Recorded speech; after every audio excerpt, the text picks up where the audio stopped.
All right, so now that we have the unit assembled here, we're going to start out with going over everything that the unit has. Starting from the top, this is your thermal sensor. Then you have your cameras here. There's actually 3 of these, and they're going to be helping do the scan, the temperature measurement, making sure we have the right elevated body temperature as you do your screening. There's also lights integrated into the unit here, and there's also one down here. This one at the bottom changes color based on a pass or a fail. And the ones on top here, these are just white light. So if it gets too dark, it needs to have light for the reading to take place. It'll be able to just enable those lights up here. So let's go over some of the interfaces here. I'm going to start out with the first switch here. So as you can see here, this is a power out switch. Just wanted to make sure that was the right one.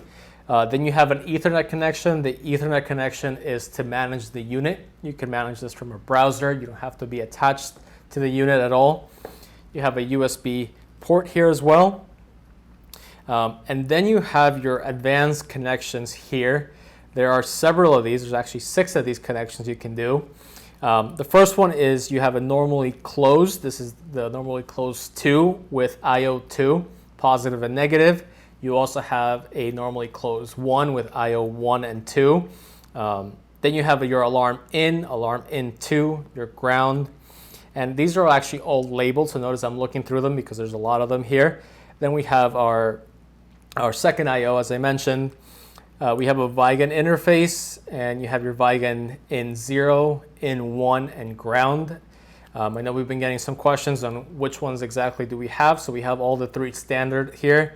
Then we have an RS-232 for receiving and transferring data. You'll notice that they're actually labeled as RXD and TXD, and your black ground for that as well. And then you actually have a secondary Vigan interface with Vigan out 0, 1, and then your ground. Lastly, you have the 2 connections that we talked about earlier. One's actually splicing into the power. Again, these are both specifically for the thermal sensor here. And we have our actual power cable, which you can just grab your power supply that comes with the unit and plug it right in here. Lastly, the unit does come with a manual.